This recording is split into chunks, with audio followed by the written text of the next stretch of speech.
Welcome to Live Genre Chronicles, the newest era of our critical podcast about the diversity and development of Japanese RPGs. Every other month we gather to discuss an RPG and its place in our understanding of the genre, which isn't really a genre, but we'll get there. I'm Val, and I'm worth at least 3 gil. I'm Becky, and like all white middle-class women, I too think houses are hell. I'm Leroy, and in my bio, there's a link to a GoFundMe so I can get Rufus's fit. Thank you. Holy shit! Fucking incredible! Oh my god, Rufus It's a good fit. It's a good fit, and also he. I hate, he was flirting with Cloud. I hate it. He was flirting with Cloud and turning into V1 Ultra Kill. Like, what the fuck is with those special moves? I'm so. So yeah, we're talking about Final Fantasy VII Remake today, and also along the way, we're probably going to discuss the original game because, as much as this is a quote remake, it is just as much a sequel and a game in conversation with the original as just a flat replacement with the abstraction removed, which is it's in itself a very large change. Yep. And of course, this game was vaporware for 2 decades, basically, which is its own. It has its own legacy of being this thing that was supposedly going to come out, but then didn't, but then did. Which is wild. Well, I mean, it was a myth for 10 years, and then they announced that they were actually going to make it. It's not like too different from the compilation too, right? The compilation of Final Fantasy VII, which was already like a sequel remake. Yeah, that's also it was, true. but it is only because of what this remake is. Yeah. So I don't even know where to start with this fucking game. It's so much. Like that's what I will start with is they tried their best to like strip all the abstraction of the original and like the very pointed, like, you are looking at small segments of this very large world thing, and they tried to go, okay, but what if you could actually look up and see the underside of the Midgar plates? Yeah. And it's really surreal. How come you can see anything down there? Why is there light? And then they explain it by putting a level where you climb around the lights that are on the underside of the disc, shining down to give you like these basically giant sun lamps. Which is honestly, I think the better move would have been for them to just make it like dingy and poorly lit down there. But then it would have been harder and harder to explain like how Aerith can grow flowers. It wouldn't make the graphics look good either. There's plenty of bits in the game that are so dark it's basically impossible to tell what's going on. Yeah, true. Like the lab at the end. Yeah.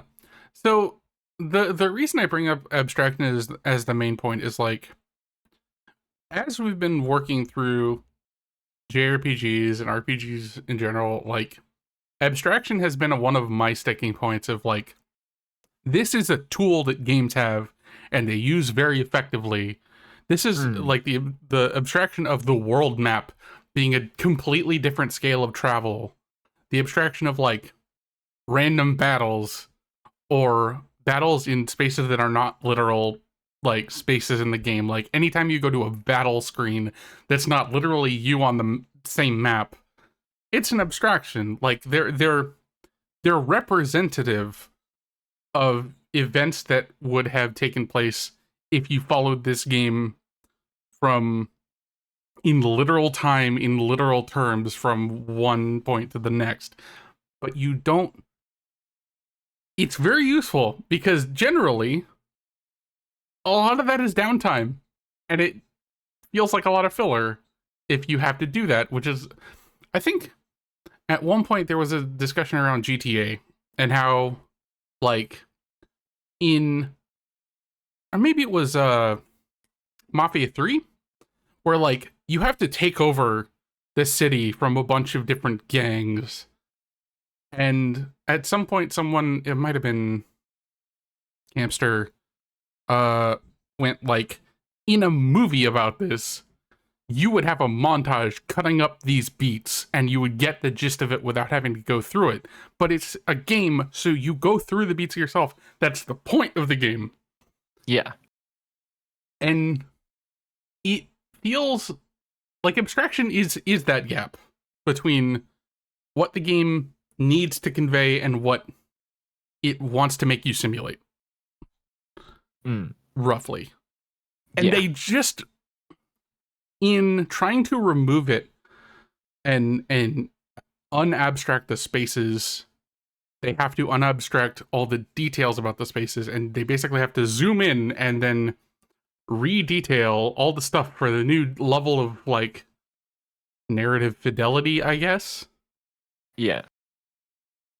And, it just makes everything take so much longer. Yeah, I mean, like, the Midgar section of FF7 is, 5 hours, maybe? Yeah. And Yep. then this is a 30-hour game. And some of that is they've just added chapters. There are whole chapters in this that are not in the original. There's a couple of things that they cut from the original that just outright aren't there. But also,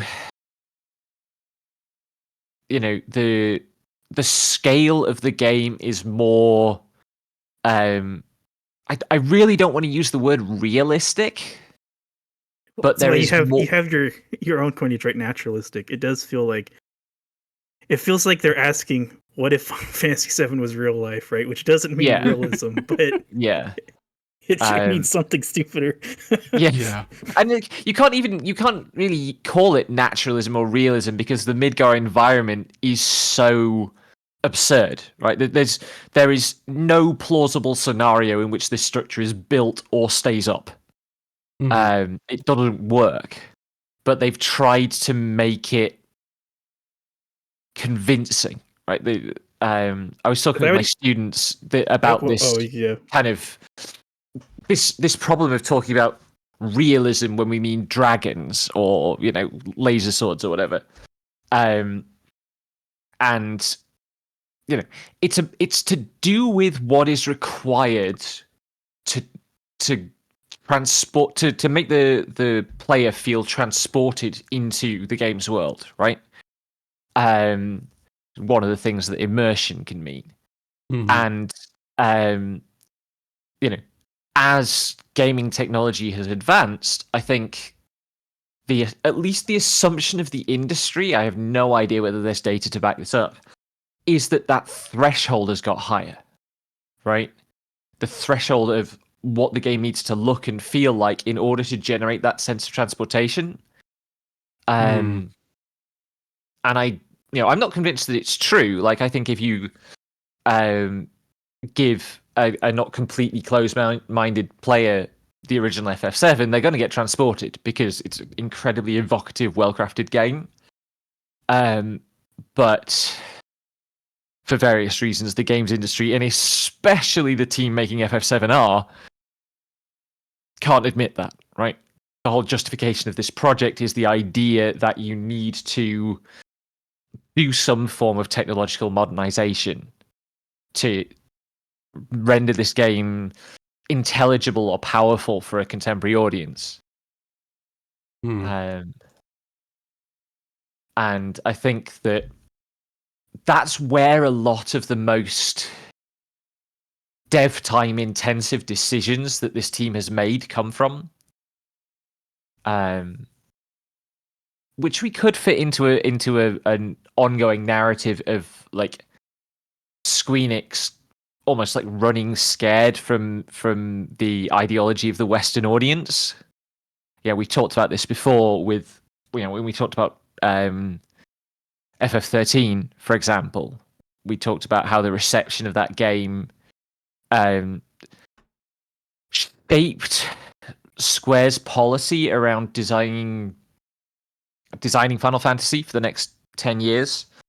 And a lot of why Final Fantasy 15 ended up the way it did and had such an emphasis on naturalism seems to have been concern over provoking another backlash like FF13 did in sections of the Western audience. There are developer interviews with the 15 team where they talked about how they particularly wanted to be quote unquote realistic. There was all the stuff about how they actually went like caving and camping and stuff to experience what the characters were going to be experiencing on their road trip.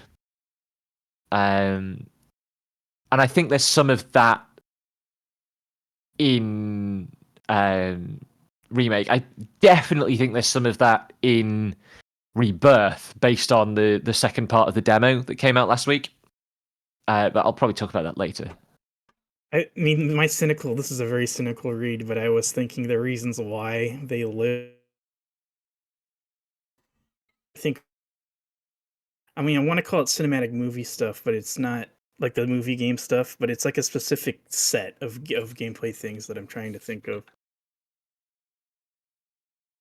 But like it's like the walk and talk, right? The characters are walking and talking instead of there being a cutscene. We have a mandatory walk and talk. And this again has a lot of cutscenes, but they feel, they need the walk and talk, but they need the press and holds, just like, I don't know why those press and holds show up, but that's just such a Western game thing.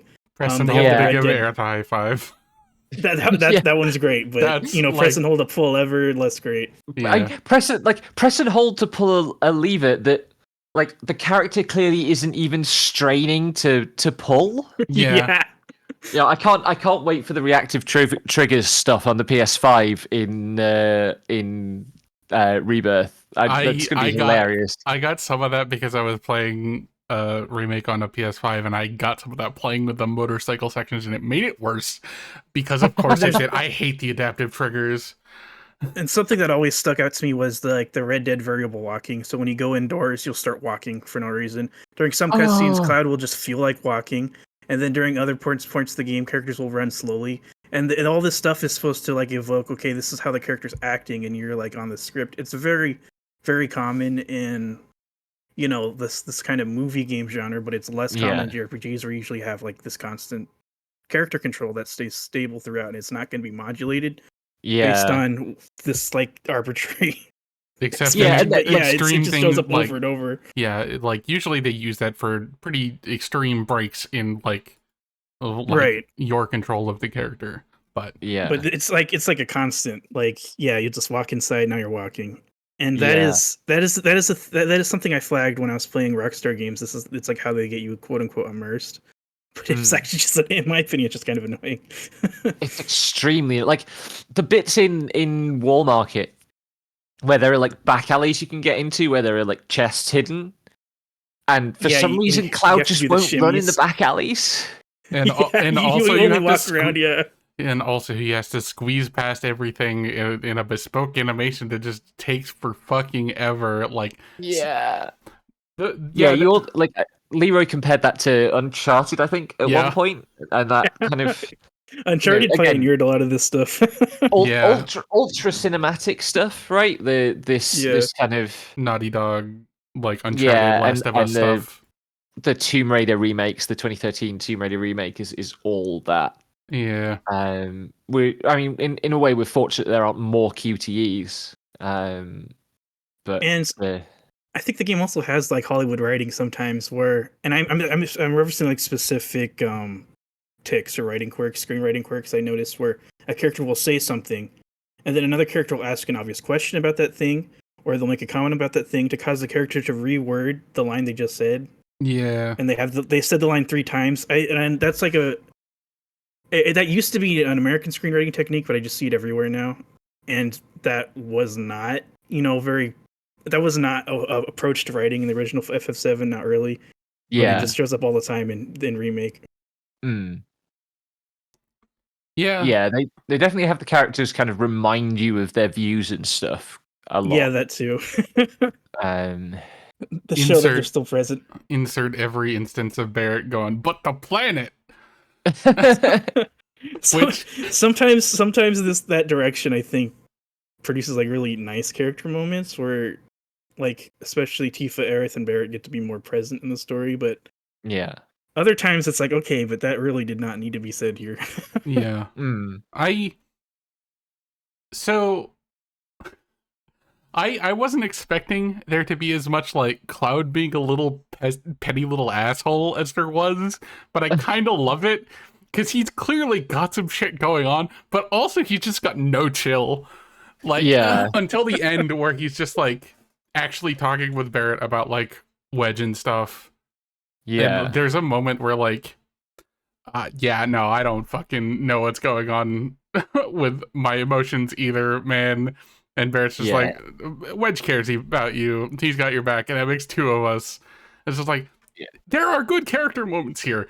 Not to say that Yeah. there aren't good character moments in the original, but like, because of the stretched time frame, they had to fill that extra time with something, and enough of the time it adds character moments. And let's like, I have said so many times that if games just like took a little longer, let their character moments breathe, I would like them more. And I do like the character moments more in this game than like what they get in the original, because it's not much in the original. But Yeah, like the characters are more fleshed out. Some of that is unnecessary, like the Aerith stuff in the train graveyard chapter, God, which feels super shallow and kind of tacked on. The yeah, Train Graveyard is another thing I was thinking of, right? Because I mean, some of the writing there felt very like TV trope, self-conscious. Like they'll talk Sorry, about which how bit? the train graveyard is still in the train graveyard. Yeah, Like they'll talk about how the ghosts work, how they spirit away kids, and then they'll cut away to Marlene also talking about it again. So you get like this, I don't know. So you get this constant reaffirmation about how it works, and I'm just like, I don't Yeah. need to know how it works. It's not going to bother me that much. Like, I Yeah. don't, it's some of those priorities like kind of confused me. Like, I don't. I feel like they're actually afraid of people not being able to follow along or getting confused. Well, like, yeah, they're, like, that's- really afraid of it. that is a real fear on the part of a lot of game developers these days, I think. yeah. We talked about this while we were playing through the game, but like this game, in so many ways, is so obsessed with making sure everything is explained to the player as clearly as they can get it, to a point where there's not much like, until we get to the ending and all the stuff involved in it is the yellow paint but for narrative. Thank you, doll. Anyway, when It's we also get we to must not. I actually do kind of agree with Dole. Like, I feel like they're anxious about still anxious Yeah. about the reception to Final Fantasy 13 and 12. yeah, I think want- it is, but it's also the reception of Final Fantasy VII, because like Final True. Fantasy VII, by the time that FF12 and 13 were happening, was a wildly misunderstood game in the West. mhm. Right, in that period where it wasn't really like playable, you know, when it was only on PS1, and okay, you could play that on PS2 if your discs had survived, and you had a memory card and stuff, but there was a decaying of cultural memory, so that we got much more like, you know, we got Advent Children Cloud, and we got this like Cloud as the cool, taciturn, broody soldier, rather than the You mean- traumatized wreckage of a human being, which is what he actually is. You mean Kingdom Hearts Cloud?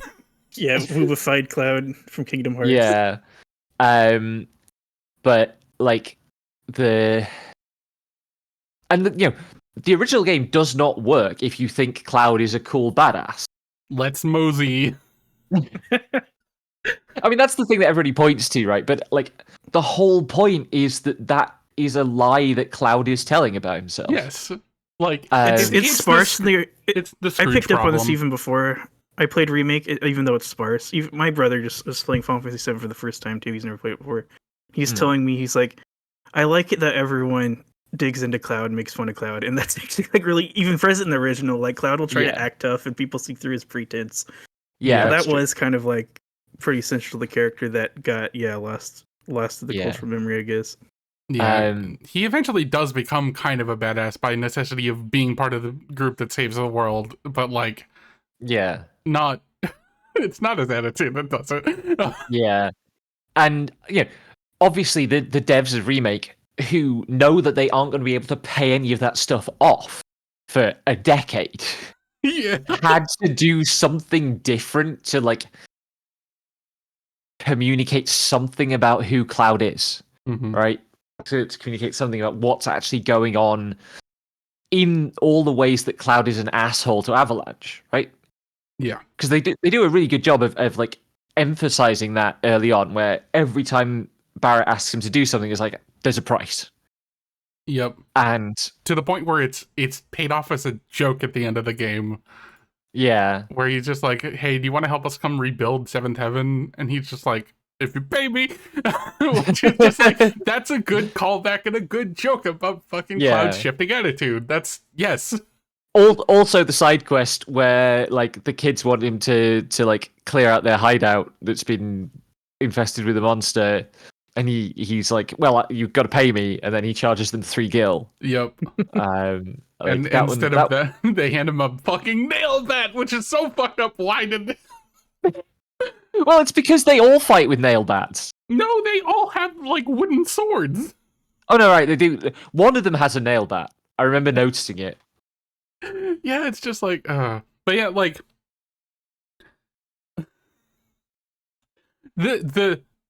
so getting back to my point about like they're trying to make everything super textual, like very visibly, this is what is going on, except for the ending and all the things that bleed back through the narrative to set up the whispers and like this is not just a remake stuff. Yeah. Which is... Well, okay, I mean, I'm being petty now. That's true, but except for also, I think a lot of the brand new OC, like Chocobo Sam, Madam M, a lot of these characters just show up without being contextualized. They do not get the same, like, obsessive punch-up. They're just, like, there, and you gotta, like, accept them. And so that's where... They're put in this game as if they were in the original. Yeah, and you already have a rapport with them, but you don't. Yeah.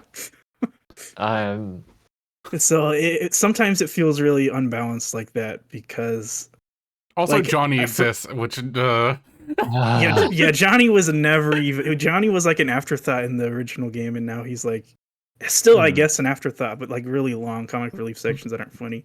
The thing about Johnny, just real quick, is that it just reminded me of Metal Gear Solid Johnny, which is a running joke about a dude who just has the worst bowels known to man, and he's always found shitting somewhere. I knew it was tweaking a memory. I couldn't remember what it was, but you're right. The ending where he ends up with fucking Meryl because he's secretly a beautiful man who is very good at his job. He just has IBS or something and nerves. It's just like... Please don't do that to FF7, Johnny. Don't make that happen. Anyway. Nah, I'm he's still the city, so he's definitely going to show up in Rebirth.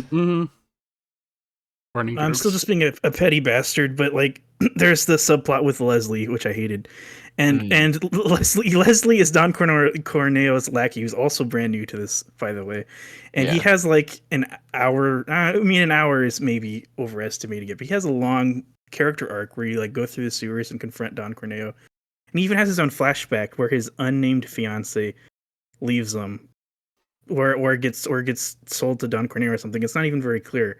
But what ticked me off about it, how she is completely unnamed. She's just an accessory to this guy, an accessory to Corneo and stuff.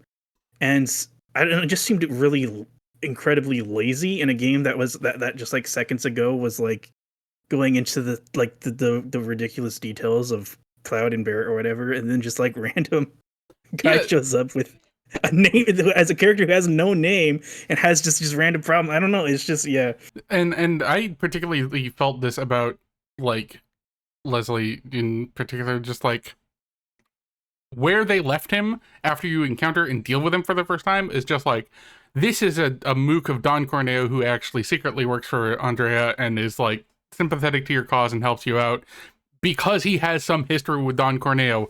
They could have left it at that and it would have been fine, but they have to go back and explain all that explicitly, and it drives me up a wall. Let a little bit of subtlety, please, just like a skosh. It's the most obvious, tedious explanation. It doesn't add anything. It's Yes. like, No. what would his motive be for this? Oh yeah, it's that. Of course, it's that. Yeah. It's laboring the point. It's a kind of plot beat that Final Fantasy seldom slips to. Yeah. It's TV writing, which usually I don't Yeah. expect it. For better and worse, this game has TV writing of like decent quality, but it's still TV writing. Like I've said this a couple places, but like I really like all of the cutscenes and the direction and like all of the narrative beats. I don't much enjoy playing this game. But like what they are doing with like 20 years of hindsight, 25 years is just and like development of systems for doing cutscenes and like acting and stuff in games. Very good, very impressive.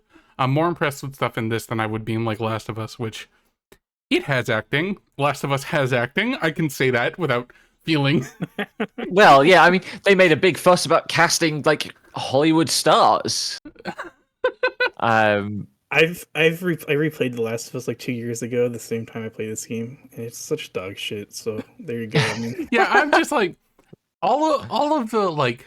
If you just watch this as like a let's play or a cutscene collection, it would make a good TV show. I would rather have this be a TV show or a movie or a series of movies, whatever, than like. But I know we're not going to get that. Yeah. So what are you gonna? go ahead, because mine is a segue to a whole other thing. I was just saying, as a fan of the game, I think it's interesting playing Spot the Difference. I guess that's the one thing I was getting into. Because you could see how basically, I mean, Nomura, Nojima, and other people, how they feel about these characters, what they thought their role was, should have been, or how they think these characters should have been interpreted.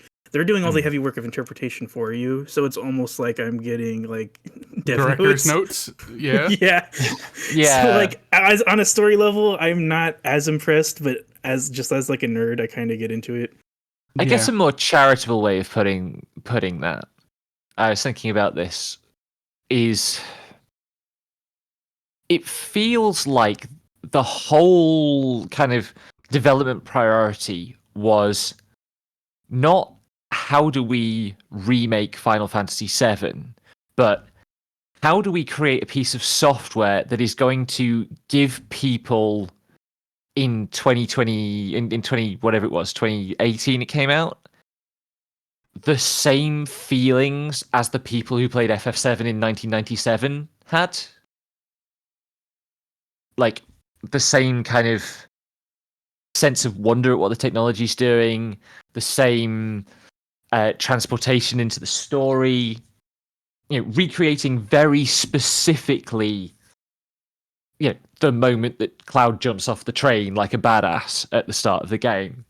Yeah. So they were trying to capture Cloud in a bottle for a second time, etc. Lightning is FF13. Anyway, it was 2020. Yeah. God, it was as late as that. Yes. Anyway, yeah. So and I think they generally do a good job of it. Most of the kind of big payoff moments really do, to me, have that sense of connection across time to playing the original. I didn't play it in 1997. I played it a bit in about 2001. I want to say 2002. But there's so much writing about the sense of wonder that people had at the original when it first came out, and it feels like the number one goal for the dev team was not even just let's try to create something that makes people feel wonder in the same way, but let's try to make people feel the exact same wonder that people were feeling almost a quarter century ago. Yeah. You fall into the church, you wake up in the church, it's like, oh yeah, it's the church. Aerith in the dress is this kind of stunning reveal that is trying to pay off all the promise of that super low poly model that is all you see in the original. Mm-hmm. And it works. I'm not going to pretend it doesn't work. Does it justify the whole project of remaking Final Fantasy VII? That's a different question. But to circle back around to what I was going to say, and this is a jumping off point to something else. You were talking, Val, about not really enjoying playing the game. Mm-hmm. So I got this on release day, and I played it very intensely for about 3-4 days to get through it in the launch window. And I played it on normal difficulty and struggled because I was not making good use of the systems because it's me, I don't do that. And I thought at the time as I was playing through it, oh yeah, somebody who actually bothers how to learn how to play this, there's a lot in it and they'll probably get a lot out of it. And I was expecting that when either of you played it, you'd do that and that you'd have a good time.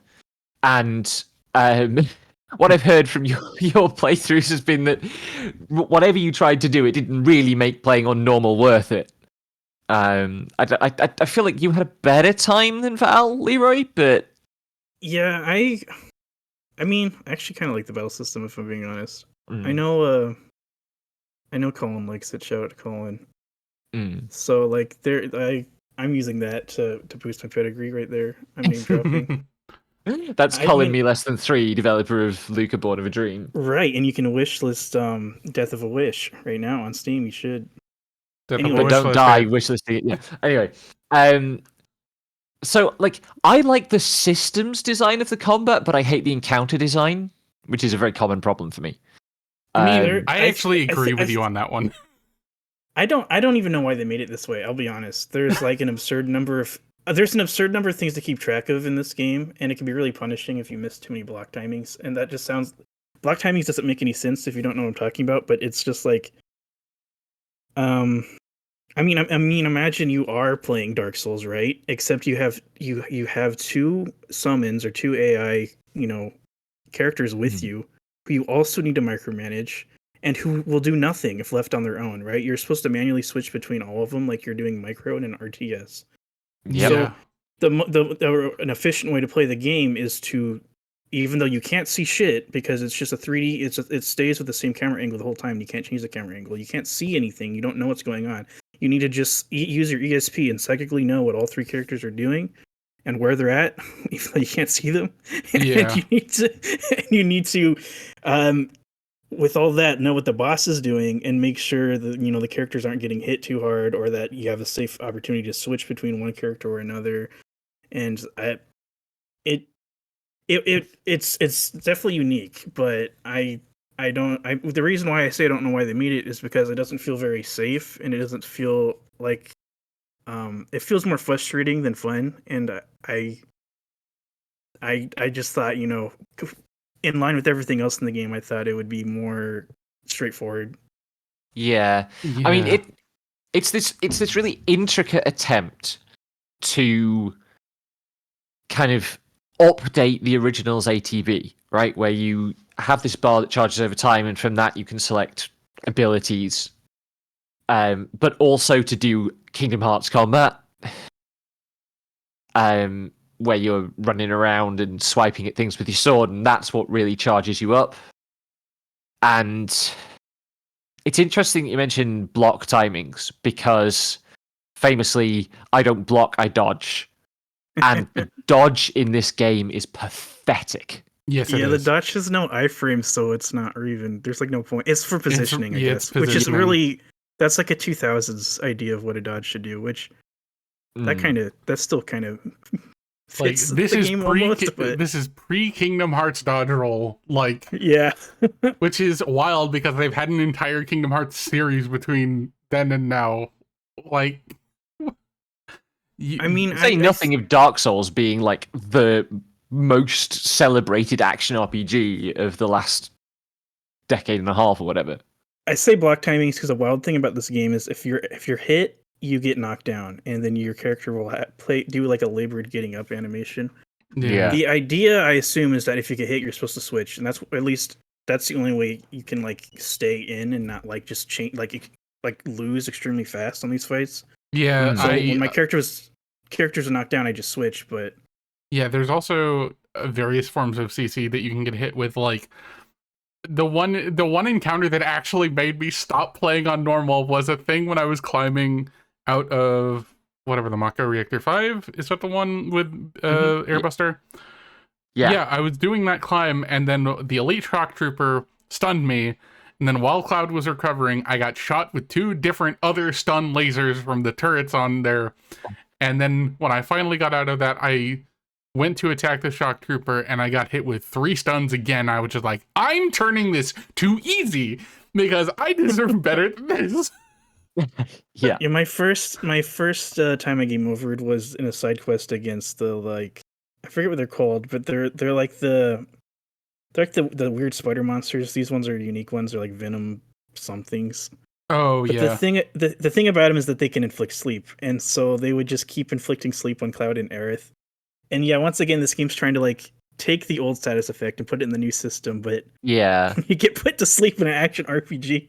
Your character's Yeah. just sitting there, can't move for 30 seconds. You're like, what the? Also, On the other hand, you can get they put frog in it, so I will forgive them basically anything on the status Frog- effects. The frog was really funny when it happened to me. It's amazing. They literally, and again, it's de-abstraction, it's literalization, but it's getting turned into a frog, so it's great. yeah, I was also going to say, probably the single most insufferable thing they did is they made items take ATB segments. Yeah. Like, straight up. Items take ATB segments, and you can't cast magic out of combat because... No, you can cast curative magic out of combat. You can cast cure, yes.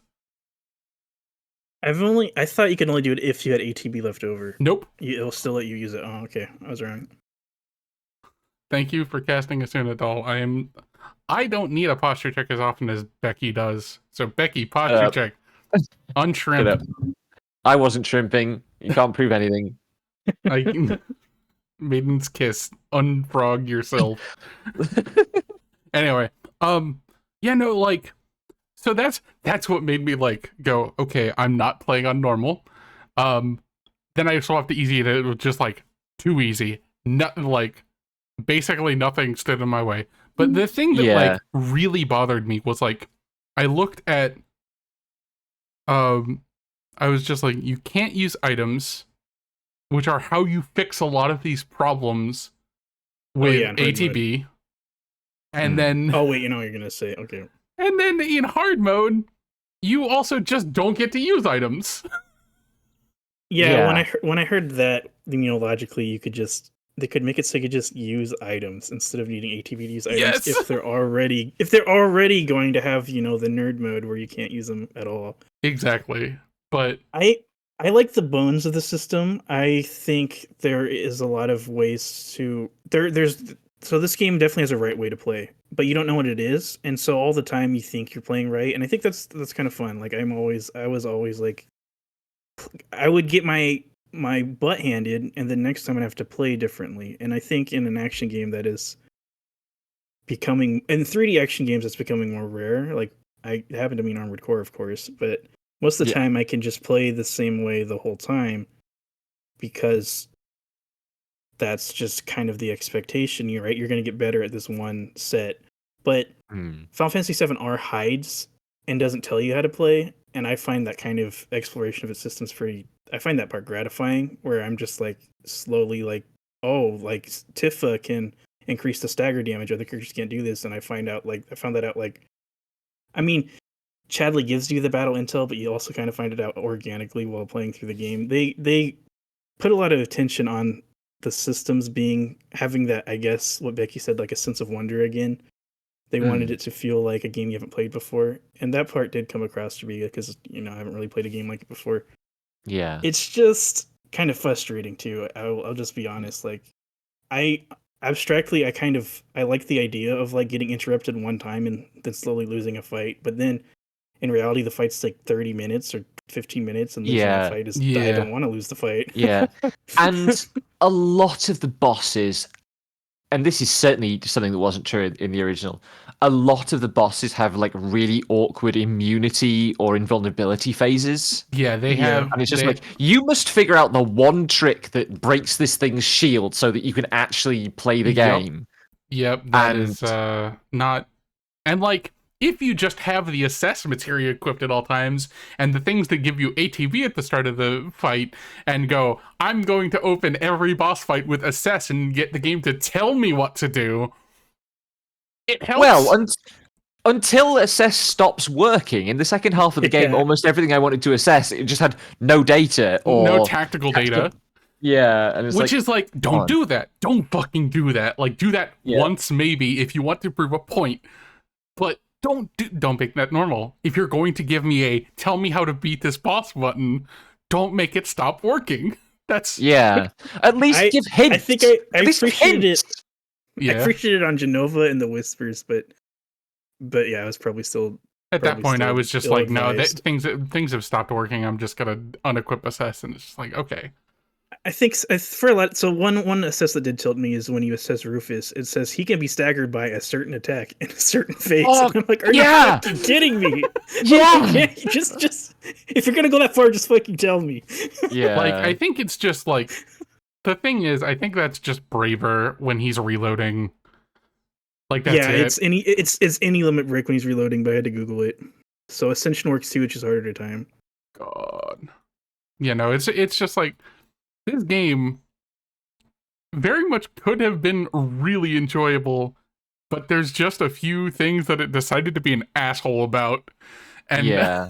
and that's always just kind of disappointing when there's something that's just like, Yeah. this was like a solid 6 out of 10, and it could have been like an 8 or 9 out of 10 if you had just, you know, quality of life some stuff. Like that this is the thing that really gets me down about Remake, because I personally consider the original Final Fantasy VII to be one of the best designed combat experiences in any Japanese RPG I've played. Like, it's, you know, it's textured, it's, you know, there's enough different kinds of challenge in the regular encounters to keep you doing things with the system. There's enough abilities to keep you interested. It never gets obnoxious. Except very occasionally when it specifically wants to for effect. I think it's balanced in such a way you could just hand it to someone who hasn't played a game before, and they'll pick up on it, right? They'll start swimming. Yeah, and no way. Yeah. I was gonna say, we have literally experience with that in Jakku in our Discord, who played FF7 as his first like RPG, like JRPG, and turn-based one, but yeah. Well, yeah. And basically got it. Optimized the fun out of it a little, but you know. Yeah. And I had another point I was gonna say. It's like, yeah, so the combat encounter design in the original also has this legibility, right? Like, as you play the game, there are patterns in different kinds of enemy types. You know, obviously, like, bombs are weak to ice, robots are weak to lightning. And you learn how to read encounters from the start. And yes, there is a scan materia, I think. Yep. But it doesn't. It's not like Assess in Remake, where it's just like, here's all the information, or haha, we pranked you, Assess doesn't really work on this one. And that's such a valuable thing that the original did. It's so good to be able to point to the original and say, look, this is a really good example of how to do it. And you can't do that with Remake because it's all over the fucking place. Yeah. And on top of that, like, because they unabstracted the plot, and this is only the first, like, very short chunk of the overall story that they're going to tell with a supposed trilogy they're putting out. They also wanted to make it feel like it's its own complete game, So Yeah. they hand you a lot of tools. So many tools, you can't really have all of them equipped. Yeah. Which and if you do, they're spread out over 3 characters, which you might not want to be micromanaging all the fucking time. Yeah. On top of that, it's like it has the modern RPG problem of it feeling balanced for post game that you're not going to play. Yeah. So like you get all this Yeah. stuff at the end of the game, and it's like, cool, I'm not going to use any of this though. it's over. And then you have Yeah. all these materials you probably haven't even messed with, and I still didn't finish all my intels because there wasn't enough time. Yeah. And no, that's not a good enough hook for me to want to play hard mode. I kind of want that in the first experience. Yeah, I've talked about games like that where like I wrote a post about it at one point that's just like some games have a problem like DMC where like everything is like DMC3 I had a specific issue with where Cerberus, the first real boss of the game, is just kind of rough because you don't have access to most of your toolkit, and it's basically balanced for you to fight at the end of the game and the boss rush that you have to do to beat the final boss. And yeah, it just kind of feels like, oh yeah, here's this enemy that is giving me a lot of grief that is weak to wind. I won't get wind for another 8 hours. Yeah. Yeah. And then they don't show up again. And it's just like, what was I supposed to do? That's not... what is wrong with you? And the answer is, it's there for when you go back and do chapter select and play it on hard if you want. But I don't want to. The other thing that drives me up a fucking wall, hard mode, the main difference is you take 1.4 times damage, already rough. Benches don't restore MP. And you can't use items. Yeah, the gap between difficulties is huge. Yes, and like hard mode actually has more. The enemies have new attacks, and they actually add more enemies to encounters. Yeah, it's really Dante must die. I feel like this is one of those games where they're like actually like really focused on the hard mode and balancing the hard mode. They're like, okay, but we have to do something for other people now. Yeah, like it feels very Dante must die, but in a game that I don't think the systems support very well because of how many interlocking things are just like, no, you don't get to do this on the mode that actually like asks things of you. I still like the bones of the system because I'm actually getting sick of action RPGs where you can just dodge all the damage. Like it's an RPG. I want to get hit. You got to get hit. So I think this is one of those times where I have the copium where I'm like, maybe the sequel will do it better, because maybe the sequel will do it better, you know? To be fair, we literally, like, we just did a game where the sequel did do it better. Like, Caligula 2 fucked. On the other hand, having played the demo of the sequel... It's the same thing, huh? I'm not optimistic, but also like so the sequel has a big chunk of the Calm flashback, which doesn't have a lot of combat in it. And then the second bit that they added is it's a sort of sampler dish of some of the open world stuff, but it's clearly like they wouldn't have put this many rare monsters in that space in the full release. So it's not necessarily it's very clearly not representative, but I don't know how it's not like representative it is. But it's a slice for cons and stuff. Yeah, the one fight the one like set piece fight that I did in that was a pain in the ass. And so I didn't do any of the others. Oh god.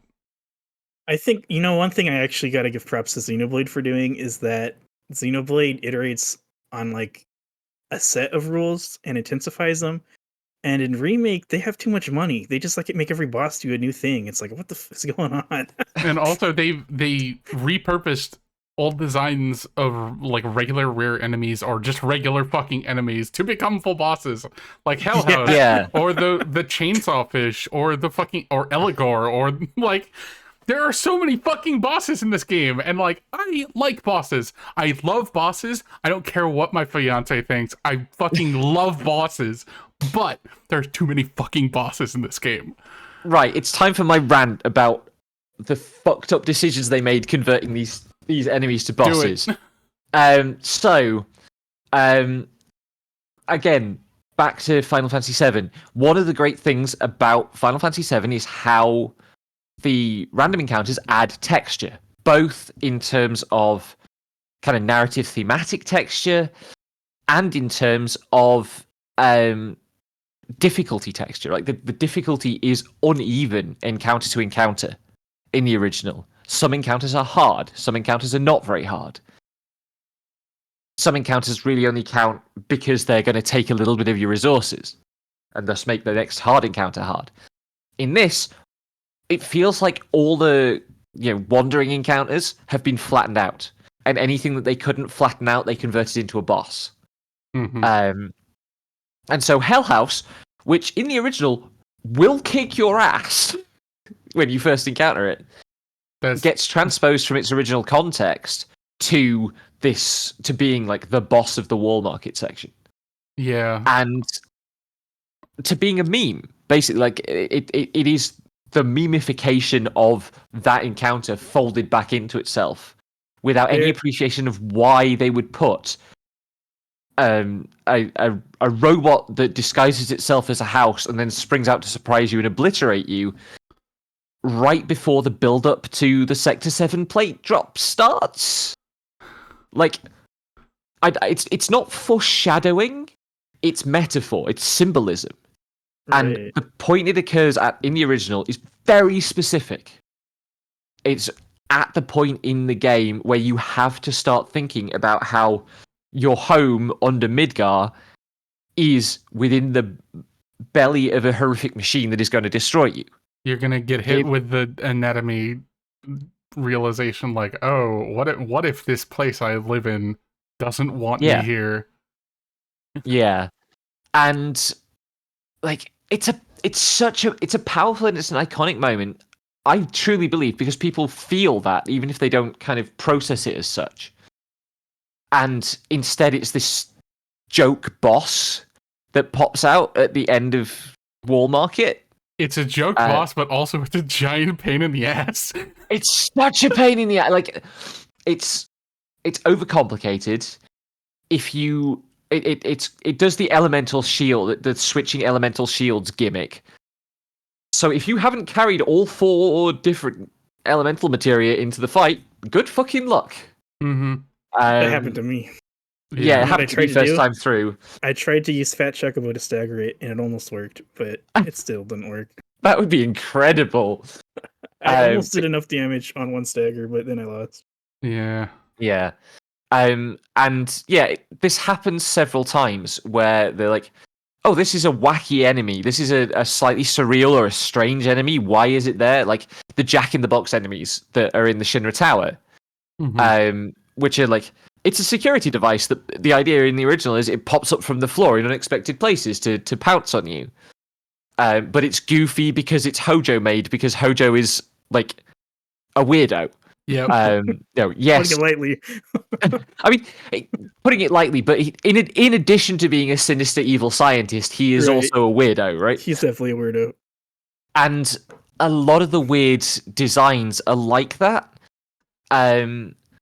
There's the enemy that rolls around on a ball in the original, which in this version of the game, the ball doesn't roll. Did you notice that? I noticed that this afternoon because one shows up in the chase sequence at the end, and I was doing that this afternoon, and it shows up and it goes past you. They levitate, it's not rolling; it's hovering. Yeah, I'm so mad about this. And then the swordfish enemy, which is this like eel with a chainsaw around its body, which feels like a fucking Sonic enemy, honestly. It does. Hojo is just Eggman. Basically, Hojo is Eggman coded.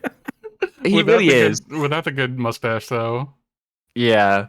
And like, again, that's just a wandering encounter in the original, and it's sinister and it's powerful, but it's not that dangerous. And in this, it's a boss. You can't melee it because it zaps you. I mean, you can. It just not when it's Yeah. zappy, and you I have game to come over at it it from against that boss. Of course, it's Which is fucking annoying. mean. Yeah, I playing it on easy, I didn't have much problem, but I remember when I played it on normal, I had no idea what to do, and it took ages, and it was already like 3 a.m. by that point, and because I I got to Shinra Tower, And you were and like, I'm going to beat this game. it was like 10 at night or something. I was like, I'm gonna beat this game tonight because Shinra Tower won't be that long, and I finished at Much 5 can in be the left? morning because one, they massively expanded Shinra Tower, and two, even after the Shinra Tower escape and the chase, they tacked on another 2 hours of bullshit. Yep. It's not 2 hours. It was 2 hours for me because I suck at the game. I liked the Hojo Lab, but I thought that was not the place to put it in the game. It was. I'm like, I don't know. I mean, I think they just wanted Hojo in the game more. So at the very end, they're like, we're gonna do this dumb set piece where Cloud falls down, but I didn't like it. Yeah. Yeah. Well, you know, it's the thing that they put in when they, because in the original there's that sequence where you get captured and then you Yeah. wake in the cells and Sephiroth has killed everyone. Which is actually a great sequence in the original. It's incredible, and it's completely gone here. And instead, there's Hojo's lab, and I like Hojo. Like I'm like you, Leroy. I like Hojo's lab. I think that space when you first fall down and it's just straight up the area with the eggs from the first Alien movie. Yeah. Breathtaking bit of visual design, super cool. And you know some of the like pods are broken open and there are monsters wandering around and stuff. Super cool moment. Definitely didn't need to do a whole fucking dungeon full of Hojo's freak show pets. It's so long too. It becomes basically the end game dungeon. Yeah. Yeah. And it just feels like it does doesn't have connect. it does though have the animation of Red 13 pulling those levers down, which is one of the best animations in the game. Yeah. I love that so much. Just like narratively, thematically, though, it just doesn't connect to what's about to happen, and it didn't connect to what happened before. It's just like, Yeah. It's just Hojo time. it's Hojo time, motherfuckers. It's also about having Genova there for Sephiroth to come for, like, is the other thing, because otherwise you don't see Genova until the Calm flashback. I mean, you like that's in the original too, though. Like you do see right. You fight the Genova part at when you confront the president. Yeah, Genova Birth is there. You can optionally brings Genova Birth in, I think. Yeah, when you save Aerith, you can look in the tank labeled Genova and see that there's nothing there, but that's actually optional. You don't have to look at it in the original. Whereas in this, Genova is very much there. Yeah. And presumably a big chunk of like the back half of Rebirth is going to be them explaining how Genova ended up there after like the Mount Nibelheim reactor stuff. Mm-hmm. There'll be a whole they'll invent an NPC who's the soldier who led the mission to recover Genova from Mount Nibelheim reactor. It'll play in like insert cutscenes. I don't even know what happens in Crisis Core, but everything that happened in Crisis Core is going to happen again. You're just going to be like watching it in flashbacks. Yep. Yeah. That's my main interpretation of the ending is like we're going to have to understand all of Crisis Core. I haven't had time to play the Crisis Core remake, which is a shame because I want to. I'm interested in that game. But I have been like boilerplate interested in the compilation my whole life, but just actually never played any of it because I have like just like low expectations. Yeah. But you know, I agree with the rant just because I mean I think a big thing the remake loses is now because everything has to be this epic, very game designed boss, like super game designy. The random encounters are just big and nothing. And you do so many random encounters in the game that have no personality and they don't really they don't have that same kind of impact like they do in the original Final Fantasy VII. You're just like killing drones and mooks. That's one of the casualties of adding the side quests as well. Yeah, because they have to be like scrub enemies to do side quests at. Yeah, I mean, the problem with all the chaff is just like it's they either present nothing, or they present an annoyance in the way of you getting to something that actually does matter. Yeah. Like the most texture that I felt the most texture that I felt the random or like the chaff encounters added was the thieves who took my fucking money, and I was just like, no, I'm restarting this fucking fight because you can just do that at any point. It's just like retry last battle or before Yeah. last battle, and the ghosts which Which just went invincible. oh, the ghosts are kind of cool, I guess, but except they're dumb, but they're kind of cool. Peak Leroy decision on whether I something is good see. or not. See, in battle, like the idea that you can't fight this guy, I like that, but in the story, the ghosts just shouldn't have been there. Yeah. Yeah. I mean, so the funny thing with this is the train graveyard we're talking about, which is one of those kind of iconic FF7 moments. The train graveyard in this has Was it been though? It's become iconic, but now in my memory, I'm like, is that one of the iconic? it's iconic. It really stands out to me, like Okay. as like Well, a it's iconic to thing. you, but Because in remake, everything becomes iconic, even things that weren't iconic before. yeah, that's That's also true. the Like, problem. Like Yeah, that's I mean, you could summarize remake by saying it is the making iconic of everybody's iconic moments from the original. Like, Yeah. and because everything is canonized. Let's go. that game is so popular Here's and the most so iconic beloved. part of FF7. I get dropped into Don Corneo sewers. Yeah, I mean, like somewhere out there is the Abzu Yes. fan club who thinks Someone that that's out the there is critical the moment Abzu of fan FF7. Sorry, what were you gonna say about the train graveyard though? Yeah, so the train graveyard is. I don't quite know how to describe it. It's like cartoonified almost. And the thing that stuck out to me about it is that it really reminds me of the train graveyard section in World of Final Fantasy, where like the protagonists like bobble out of a time rift or whatever it is in that game. I forget the details, and they fetch up in the train graveyard, and Cloud and Tifa are there, and it's like in Remake where it's like cartoony, and they're because World of Final Fantasy cartoony game.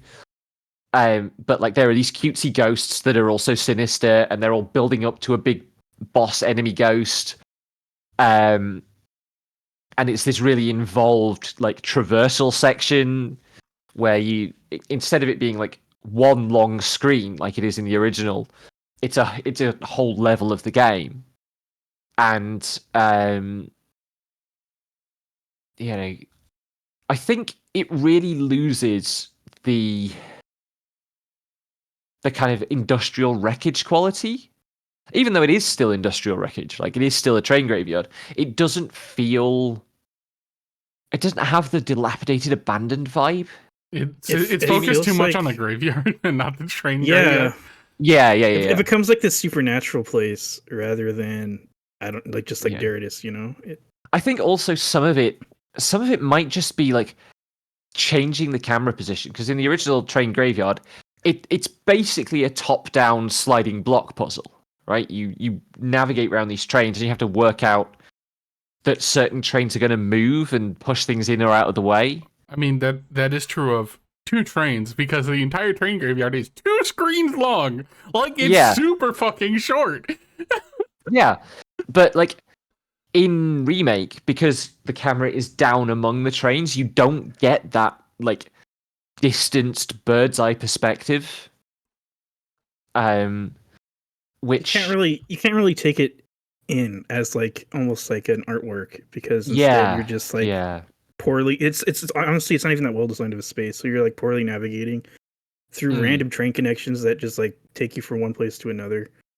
And you're because of the change in the camera, I don't know, I just feel like I'm just trying to get out and I don't really take in the space very much. Yeah, and that again is something that the original FF7 absolutely stellar job at all the time. Is like, where exactly is this camera placed relative to a painting of whatever the space the characters are in? Stephen Byrne years ago did an amazingly detailed set of close readings of scenes from FF7 and the camera work in them. which I still use as one of my like teachable examples of how to do close reading of a video game. And you can pull up any screen from FF7 and watch it move, and it's composed. Everything is composed to produce a particular way that things look. And Doll in chat talking about how you have to design around the analog sticks and the movable camera. You do, and there are ways of doing that, and I don't think this game does a good job. Like when this game wants to point the camera somewhere, it just grabs the camera from you and points it there. Right. Rather than composing things so that the way you move the camera naturally inclines you to look in that direction. Or I was going to bring up Xenoblade, because Xenoblade's a game where I feel compelled to push the camera out or push the camera in certain directions based on how the environments are shaped. And FF7R doesn't let you do that to begin with. Yeah. But besides that, it's not really interested in this. Like, it's not really interested in how these characters exist in the spaces. It's just interested in how to get you from A to B. Which is fucking wild compared to their attitude of like, we have to make spaces for all of these characters to exist in, like, as a real person, quote unquote.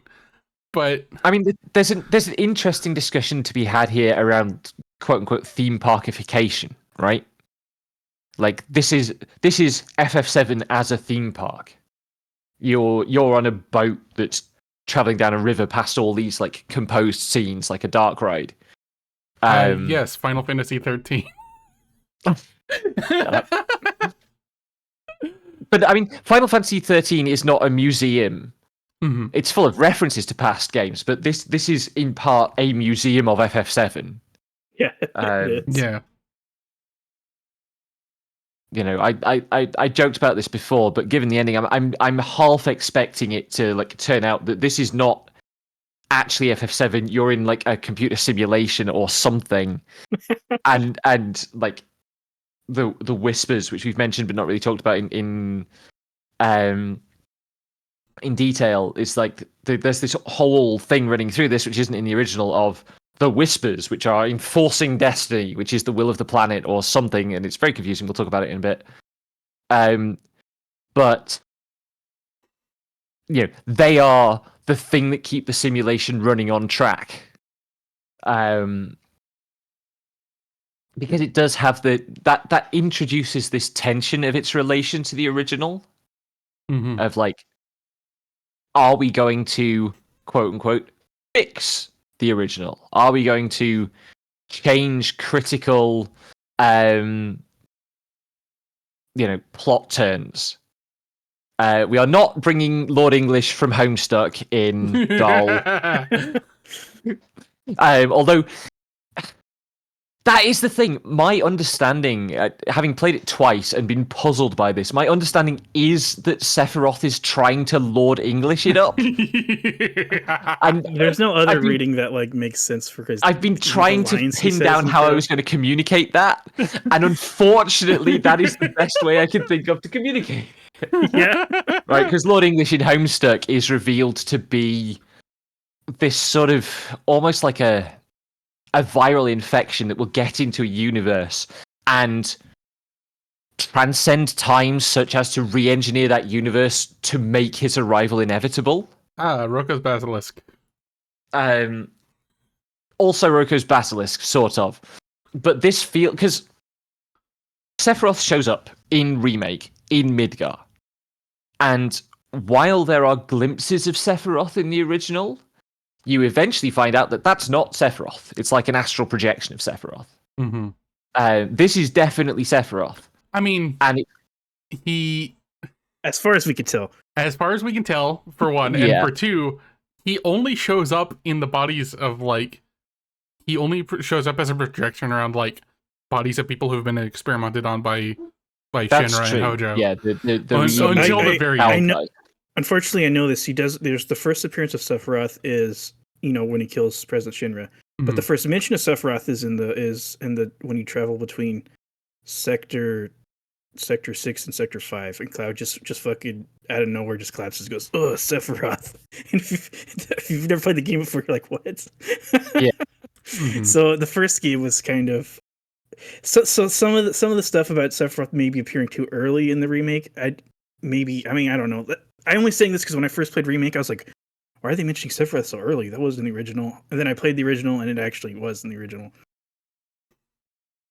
Yeah, the original has the advantage that it can hold its guns on Sephiroth because It's a you know, whole it's work. only well, it's only like 8 hours to calm instead of 40. Right. Yeah, it's smaller scale, which is fucked up to say about an RPG that's like, 30 to 40 hours long, but also like it is going to be done by the time you finish it, and not it is going to be 1/5 done by the time you get to the end of the game, because Yeah, well, holy I think shit. it's worth stressing that Final Fantasy VII, the original, is a pretty short RPG Hmm. compared to many of its contemporaries. Like it's 30 hours if you play it in a fairly focused way. Where if you think about like Xenogears or FF8 or FF9 Pain. or Yeah. FF Tactics, those are huge. They're 20 hours longer. Odai in chat asks if we can blame Breath of the Wild. I don't I know think what prints you're saying on this that would be Breath of the Wild is the thing. I think there are common ancestors to some of the Yeah. problems, right? And they well, some of the problems in remake have a common ancestor with some things that make Breath of the Wild Breath of the Wild. Hmm. They And come that to make almost like opposite conclusions, though, right? But they're still trying to resolve like yeah, well, like Breath of the Wild very specifically does not care about recreating past Zelda moments yeah, in terms that's of true. like the gameplay experience and even the narrative to what I understand. Whereas, But it's so consciously like trying to not do that. You feel yeah, you almost feel a consciousness of it, right? whereas remake is specifically trying to do the same thing, Yeah. and I think that's probably the difference.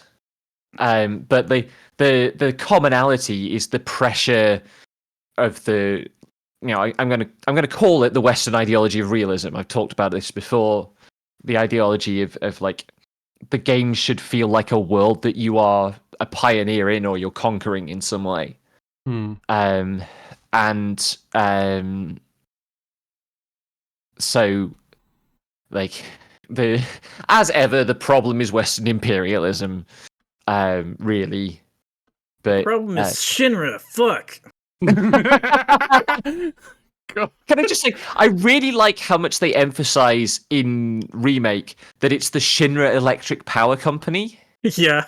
Mhm. Like, They that's one of the favorite. They like to pan on it too. Like when they did a match cut one time, which was just the logo for Shinra Electric Power Company. I appreciated that. yeah.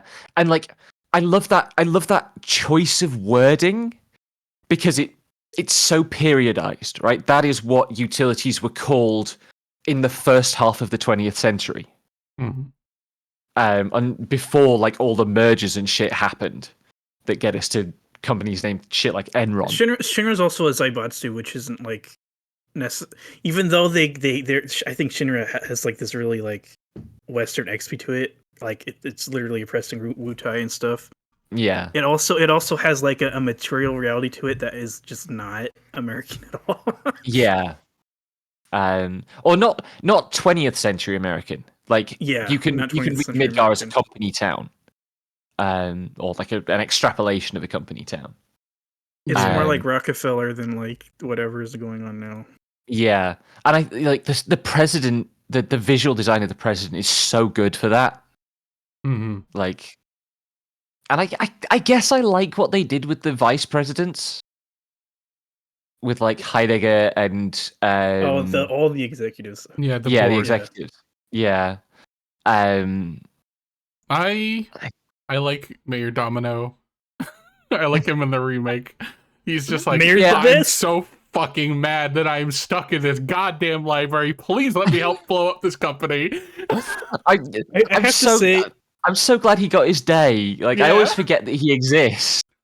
I have to say, with their impulse is to like imagine Final Fantasy VII in real life, they actually, I feel like they have a good pulse of like, also what are these real life politics going to be like? Yeah. Yeah. Like that's Yeah. part of the game that I think doesn't suffer from the tonal change.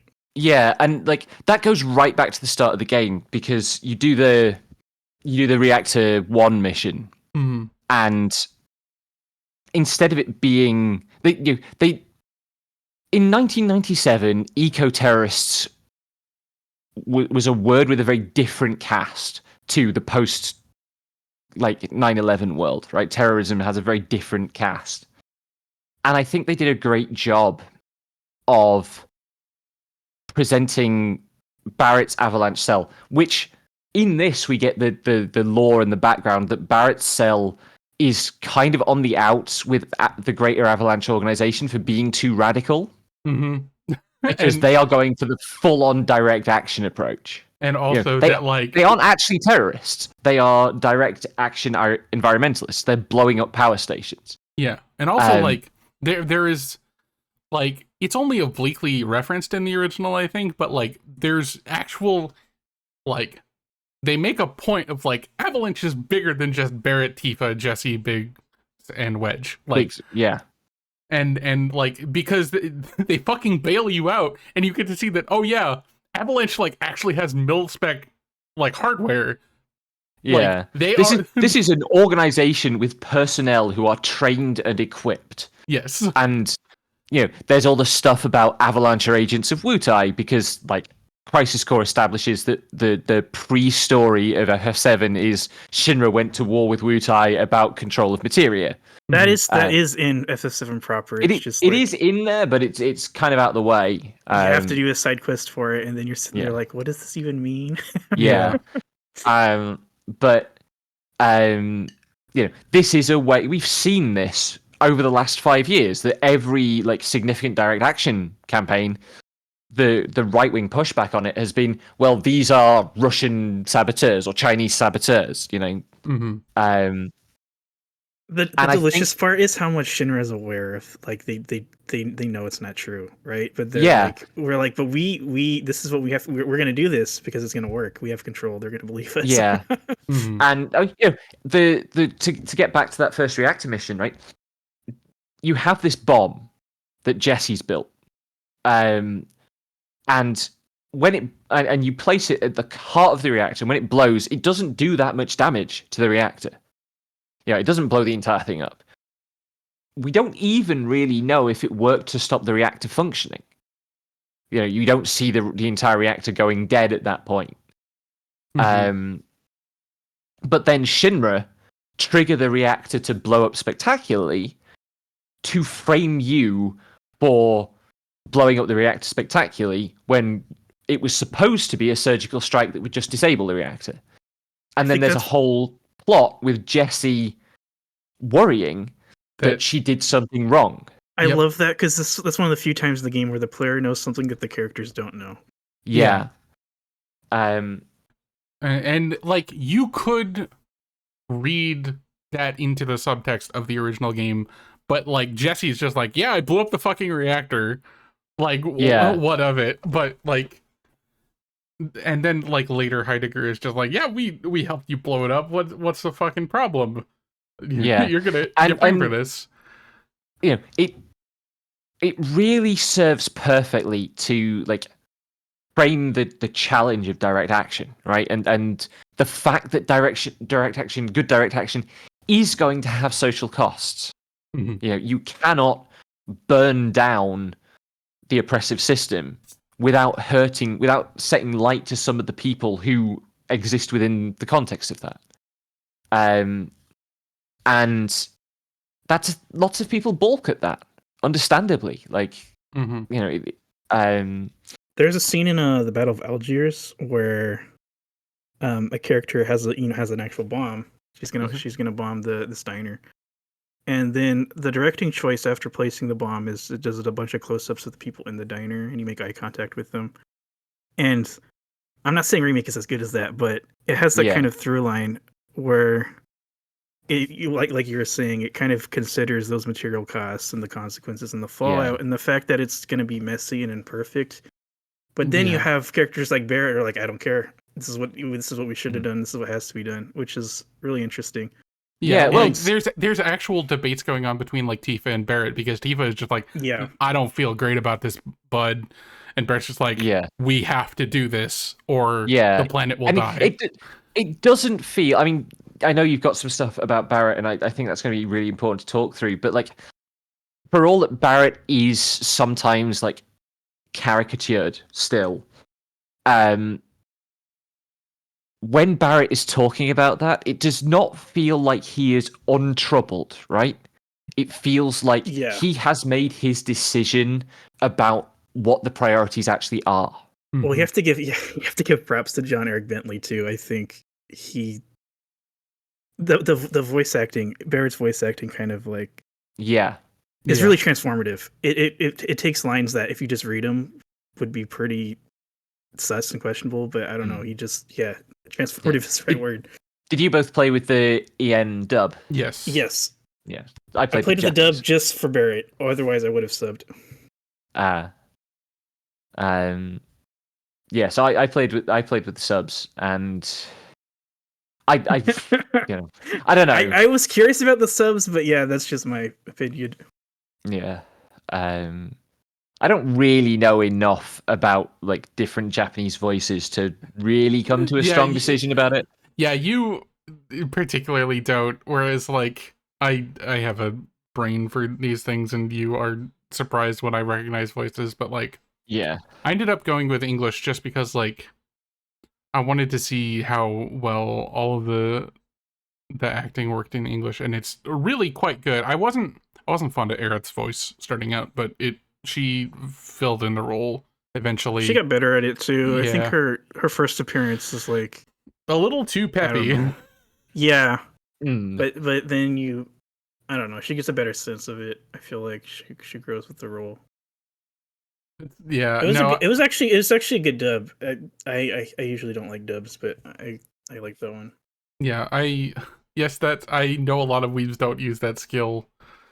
Uh, I have some favorites from some favorite Seiyu, and I can recognize a few. It's just like I don't think that it's really dependent on the directors of the dubs whether an actor is going to get used to their proper potential, and I think they did a really good job with the characters here.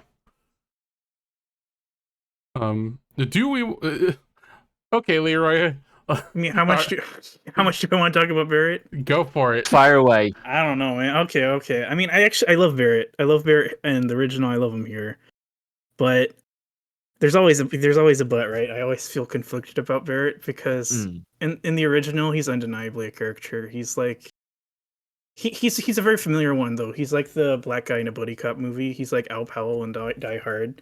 Like Yeah. I'd say his blackness gives the story like a kind of credibility and authenticity that it wouldn't be able to have without him. But he's used just to develop the non-black characters. And because Barrett inherits a lot of that, it's like paying homage to that still. There's a lot of room to be conflicted or unsympathetic to his character, and I some of that sometimes I feel that. I feel that a lot. Because and even in the remake, there are times I would just say I feel like his character is very inconsistent. There are times where his lines feel like they're just like straight out of like Rush Hour or something. Mm. The game consciously puts Barrett in these roles of comic relief that feel they don't feel like that matches his character's his whole character arc when he's serious.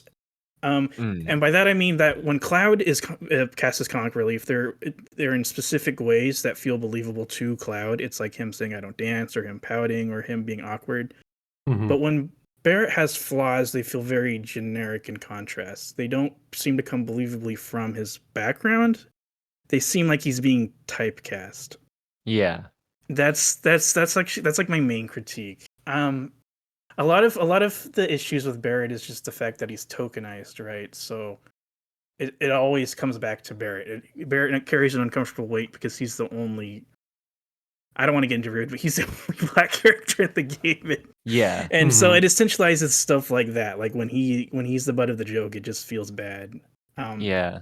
But And on the other hand, he's actually like the main character in a lot of chapters. and I think they do a good job with when he's like in the main character role. I actually really like him. Yeah. He doesn't get softened. Like his character development is not him realizing that direct action is too extreme and he should be a Democrat or something. Like his arc points in other directions. Just on the like, being the only black character thing in the Rebirth demo, there are a bunch of like black NPCs. When you get to Calm, when you like first arrive there, and it's really jarring because the first one that you actually speak to is dressed like an archetypal image of a 19th century plantation slave. Right. And it's like people, what it shows is that an abiding problem in Japan is that they do not have a broad cultural stock of images of black culture. Yeah, right? In the way that you could I reference like this Hollywood and media because you can tell it's filtered through media. Yeah, but it's full. It's filtered through like, quote unquote outdated Hollywood media. Like the stock of archetypes is 30, 40 years behind the contemporary in the West, and this is not the only manifestation of that. Like, there's a post doing the rounds on co-host at the moment that's like, hey, here's a link to a bunch of old Takarazuka review shows. By the way, there's a real problem with blackface and brownface in this theatre tradition. I've tried to eliminate those from this collection, but, it's a real problem. And, like, blackface performances are still a big thing in Japan because the idea that that's an unethical performance form just hasn't crossed the Pacific. And I don't say that to make excuses for anything, to be clear. I think that's a problem. Yeah. But obviously it's a problem that's much broader than any one character, and any black character that comes out of this. Saz, a decade, 15 years after FF7, is a black man with an afro with a literal bird living in his hair. And then FF15 basically doesn't have any black characters. FF16 as well, which was a whole thing that people started grilling Naoki Yoshida over. Yeah, I mean, FF16 at least has kind of Arabic, kind of North African characters, but not terribly well handled in terms of visual design there either. Kind of stereotypical and archetypal. I will say that Barrett delivers some of the best lines of the game, like, consistently. Yeah. And there are points of the game where Barrett just like straight up quotes from the planetology text and stuff. Like they really studied this character and they're like, how do we want to represent him? Like I feel like they were actually thinking through it in a way that American games don't as much of a shit. I mean, I think he's a good character. I think he's particularly compelling as this, committed direct actionist who is prepared to bear the burden of that.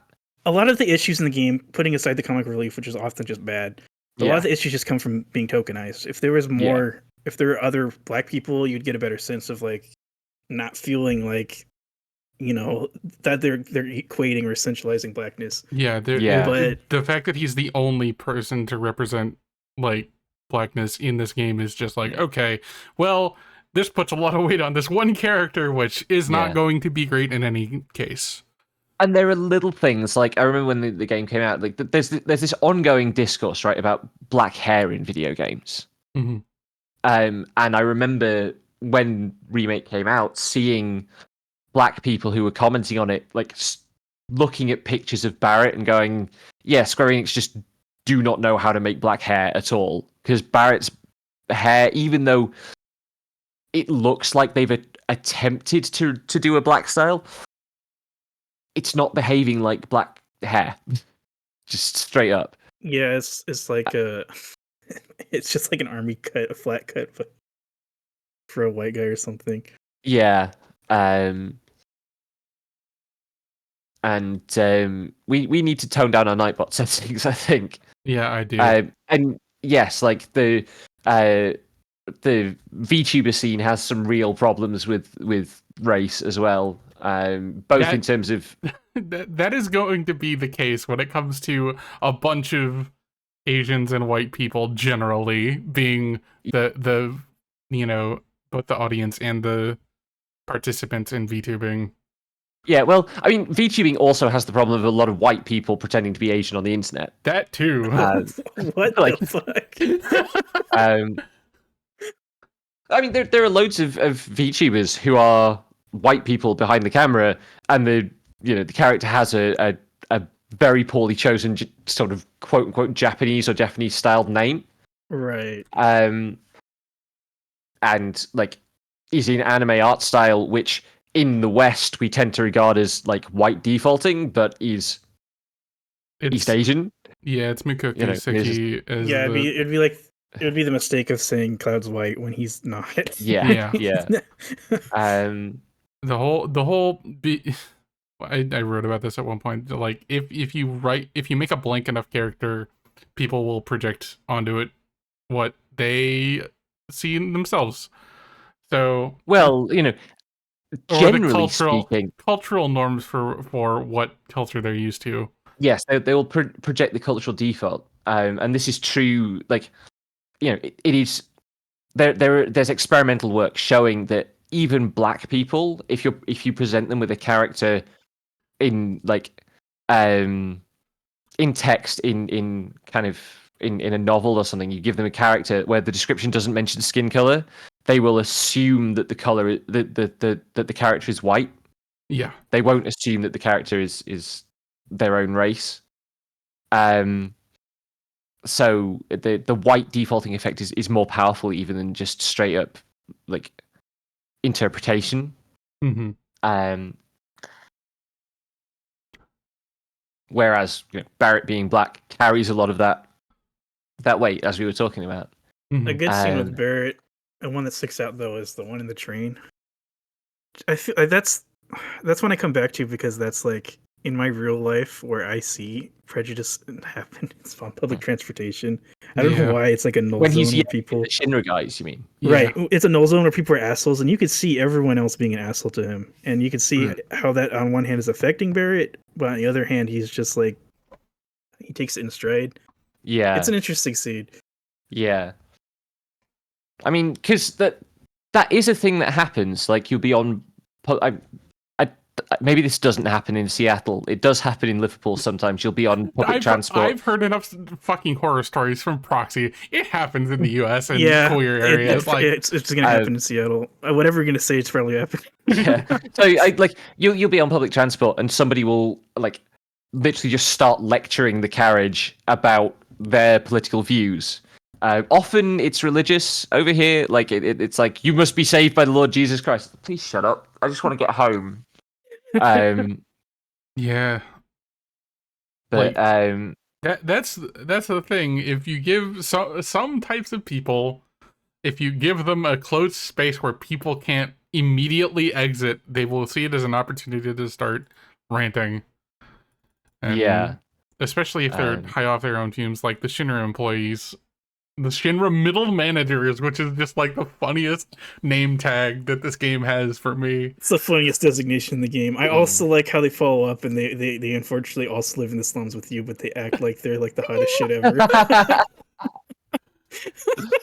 Middle management, but not high enough management to live in the nice parts of town. Yeah. Yeah, but they still lick that boot. Well, that is a thing, right? Class traitors are a thing. And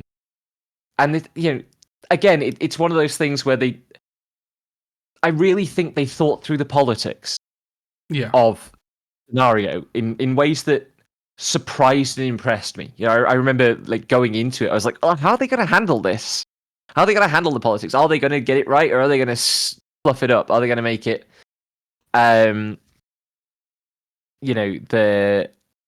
Are they just going to take all the teeth out? And no, if anything, they added teeth. Yeah. Um, They also. I do wonder, Yeah. like, because obviously the Mako reactors are nuclear reactors, and it's more. I think this is true in the original, but it's much more obvious here on a couple of times where you see like a big panoramic shot of Midgar. The reactors are designed with this plume of like green light and particles coming out of them that looks exactly like a color shifted version of the Cherenkov radiation coming out of the Chernobyl wreckage. In when there are like dramatic reconstructions of Chernobyl, after it blew up, there was this blue glow, which was all the ionizing radiation shooting up out of the wrecked reactor core, and the the Mako reactors look like that but green because Mako is green. And I do wonder how much influence Fukushima had to like get them to think about the politics, because obviously the Japanese nuclear industry went through a huge spasm in response to Fukushima, and like My nuclear power. understanding is they've just suspended all of it, right?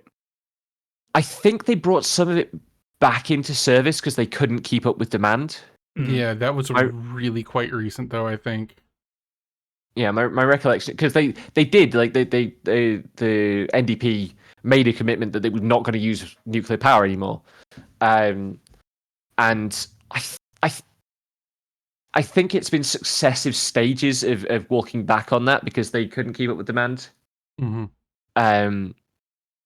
I should know this. This is extremely my jam. Is nuclear history and the history of nuclear disasters, but I can't remember the details. But yeah, it's like, and it's weird to have nuclear reactor analogs also be the coal power analogs, right? Because they're killing the planet in the way that, in the way that fossil fuels, because Mako is fossil fuels, right? It's the dead history of life on the planet being sucked up and burnt. We're moving a little bit in that direction that we were talking about. Which episode was it when we were talking about the overloaded metaphors? Oh, Coral AC6. Oh yeah, Coral and AC6. Yes, thank you. Oh, that was the episode title.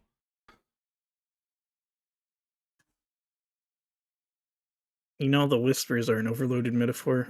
Yeah, they sure are.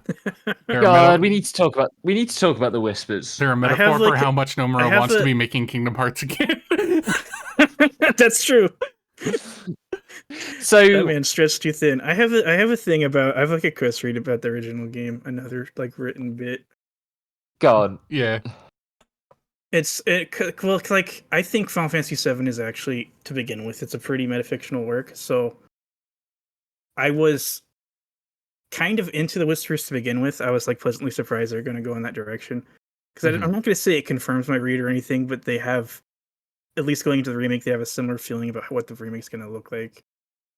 But I'm trying to think about how to describe it. I guess it's an open, like with Final Fantasy VII, it's kind of an open question of like, why are games structured like this, or why are they played like this? And I feel like that's the metafiction, but it's not like how people are familiar with it, right? There's no Sans Undertale who tells you you're gonna have a bad time, and there's not a little Tamagotchi wife who tells you she's in a video game.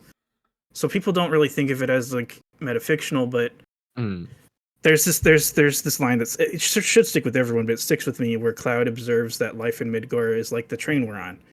And in that instance, he means that some people have no choice but to live where they're at, and they don't have the means or mobility to move outside of that.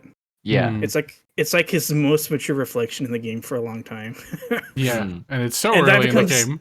Yeah, it's so early in the game, and it becomes pretty iconic because Barrett mirrors that and throws it back at Cloud. He's like, "There's no getting off this train we're on." So it becomes like an inside joke of that. You know, they can't come back from these things they're doing. But if you think about it, it's like an inside joke about the game too, because there's no getting off the train you're on. Like, you know, the big reveal in Final Fantasy VII, this is spoiler talk for an old game, is that Cloud's motivations aren't entirely his own. He's one of like dozens of Sephiroth clones. And like a hive mind, they've all been compelled to have this reunion. Cloud Yeah. convinced himself that he's chasing Sephiroth for his own personal reasons, but that's like really ambiguous about whether or not those Yeah. reasons were invented or instilled with him or whatever. Mm-hmm. And so, for Cloud, for the game, for the plot, there's no stopping the train. It just the JRPG follows that structure. Besides people who say just don't play the game or it's not real if you close your eyes. When you play Final Fantasy VII, you're marching to that reunion, and there's no choice or chance for it to play out any differently. And so it was pretty wild to me. The remake kind of poses the inverse. It's like it might play out differently this time. If it plays out differently, whose choice is it? Why is it playing out differently? Whose choice is this? Kind of opens up the choice. So the original is also metafictional in another more straightforwardly literary sense, which is that a large chunk of it is an unreliable narrator story. Yeah, like and it is. It narrates to you a lot of the time, unlike it's to the sort characters and stuff too. To talk about it in novelistic terms, it's a third-person omniscient perspective. But it's a third-person omniscient perspective where one character is allowed to perpetuate a lie for 2/3 of the game's runtime. Yeah. And the whole narrative framing accepts that lie until the game doesn't, until the story falls apart because it can't hold that anymore. The game will even lie to you, right? Like it'll present its visuals as if Cloud's version of events is true when it isn't. Yeah, like it literally has you play through his confabulated memories. Yeah. And that's going to be in Rebirth. And it's in the demo. Video games have this relation to truth, right? Where they want you to they're like, this is the world we're presenting it. This is the part of the simulation you're supposed to accept, and it's all real. You don't need to think about it more than that. Yeah, this is also true of those Shinra experiments that Cloud sees as Sephiroth.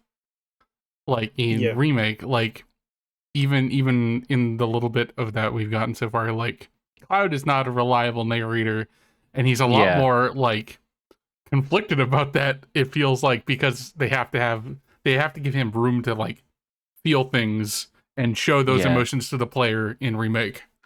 I think some of that is that conventions around how to show trauma in a video game have kind of tightened over time, because the original is a story about Cloud's trauma. Yeah. But it doesn't tell that in either the stereotypical ways or in ways that are grounded in what trauma is actually like. Whereas in this, Cloud has just straight up flashbacks. And headaches and migraines and stuff. Which I don't know, some of that is true, flashbacks are a trauma symptom. Some of that is cinematic archetype for how you communicate that somebody's traumatized. I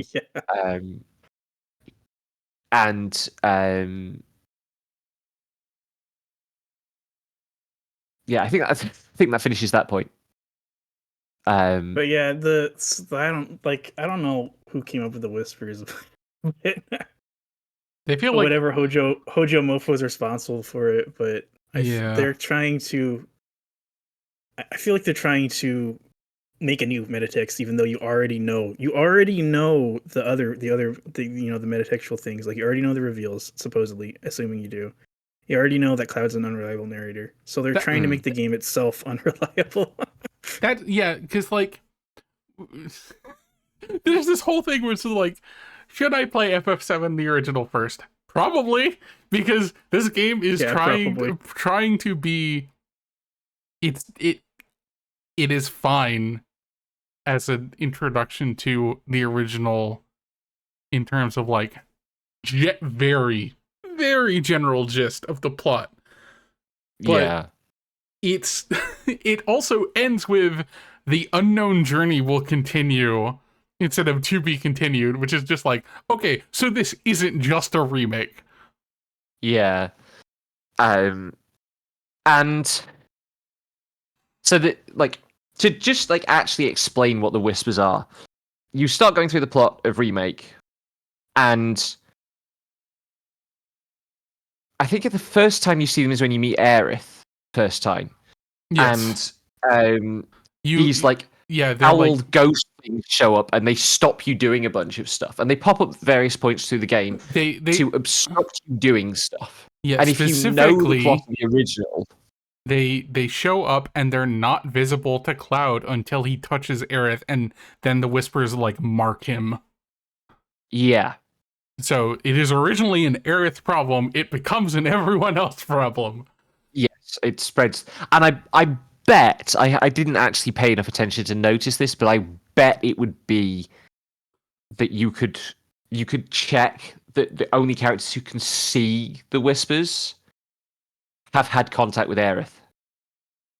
I think that tracks. Yeah. Because there's a scene towards the end where Rufus is looking out of the window while Shinra Tower is surrounded by Whispers. And it is really unclear whether he's seeing the Whispers or not. Mm-hmm. And then Teng of the Turks comes up, and Teng has had extensive contact with Aerith, so he must be able to see the Whispers. And the way he looks at Rufus suggests that he's not sure what's going on either. Because Rufus might just be standing brooding at his office window looking out over the city. So, it would be interesting to go through and check that.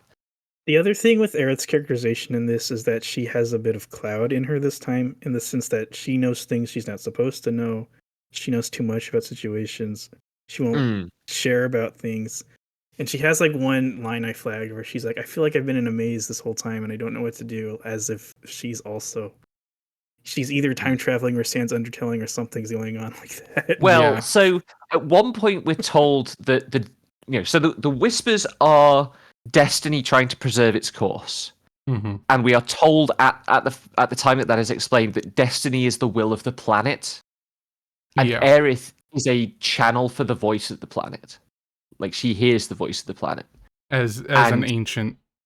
Yeah. And so I think the idea is that, like, what Aerith knows is what the planet is trying to enforce. Yeah. Which comes with a degree of foresight. We know it comes with a degree of foresight because there's the detail where Aerith's adoptive mother tells Cloud and Barrett the story of how Aerith knew that her husband had died. She has clairvoyance in the original game. I mean, besides that point, yeah. Like that, literally, that scene happens in the original. Yeah. And quite comically, a little bit later, there's a scene where Aerith basically turns to the camera and says, "Shinra aren't the enemy. There's another enemy." And that's what we have to stop. And what she means is Sephiroth. That's the thing, though, or that was one of the other things I flagged, is that she knew a lot about Sephiroth, who's time traveling, and no one else knows anything about him. And she has some idea of what the Whispers do, or what they were actually doing when they entered the whatever the end of the world dimension, and the other characters did not. Also, like, there's also the whole thing where, like, Sephiroth is like he's in Hojo's lab. He's, quote, in Hojo's lab. You have to deal with him. It's never clear whether the rest of the party actually sees him. That's true, actually. Like, the bridge collapses. Like, he cuts a bridge in half in Hojo's lab, and you fall. So he's there, but yes, it is not clear what the other party members see. Yeah, we're sitting here questioning the whole account of the game instead of just Cloud's, Yeah. Well, that is that is how they up the ante on the original, because presumably all of this springs from a place of, one of the things about the original is that it has huge, massively impactful reveals. In the Calm flashback, then in the City of the Ancients, and then in the payoff where we learn the truth about the Calm flashback. People know that this game is going to interact with that. This is to keep us guessing and confused, so that there's still some suspense about it. Yeah, it does. It does so much explaining of all the stuff that isn't the Whispers and all of its stuff, that, like, you feel like you can't really just trust the Whisper events at face value. Yes. and that is a point of design. Like that's Yeah. wholly intentional, I feel. Yeah. I feel like no one's ever approached an adaptation or a remake this way either. Where Yeah, it's a I don't fucking think puzzle. I It's a straight fucking up puzzle box. I straight up don't think any other piece of media would or could or should be remade this way. Like, it's fucking wild, y'all. Play the original. I don't know where the fuck they're going with this, but it's neat. Yeah, I'm going to be doing some. So, I think I'm the only one who's planning to get Rebirth release day. I'm going to be doing some screaming next week Yeah. when some of this stuff starts to pay off. Because it's going to have to start to pay off one way or another by the end of Rebirth. Because it's so long and they have to get you in for the third one. They can't just not give you anything. Yeah. But like,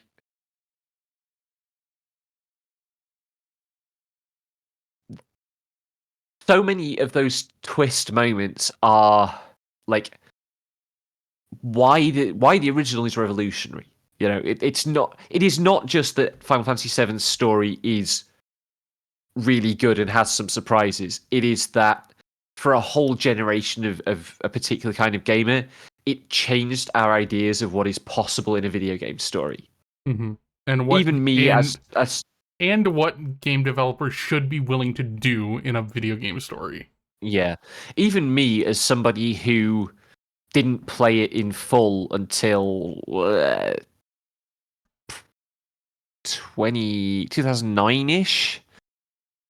I had not seen big game stories that were doing anything that subversive with like narration and narrative basically in the intervening 10 years.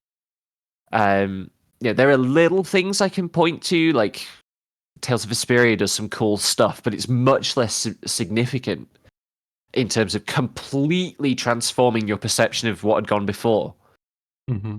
I know, like Western criticism gave a lot of accolades to Bioshock for doing like a kiddie version of Yeah. of this, and no credit was given to Final Fantasy VII. Yeah. Or what? I had an example and it slipped away. What was I thinking?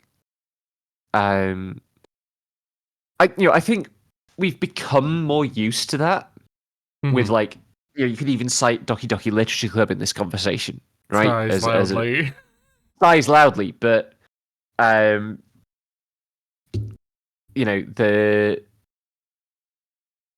kind of quote unquote indie space, the commercial indie space, has done a bunch of this stuff.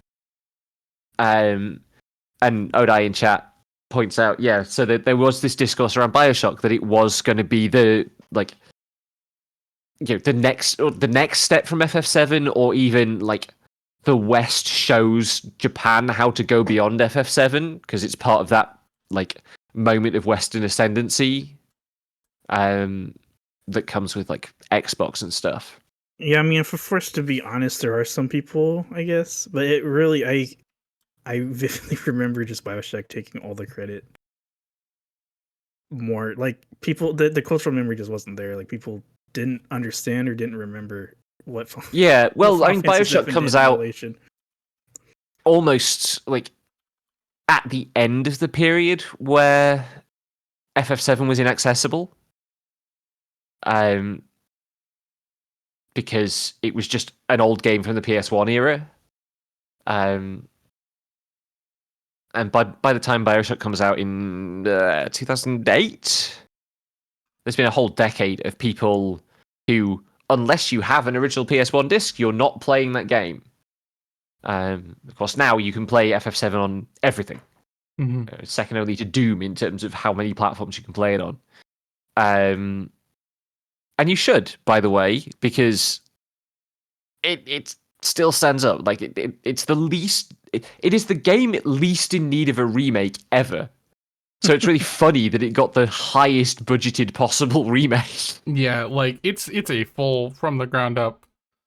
Like fuck the ground. It's from the core of the earth up.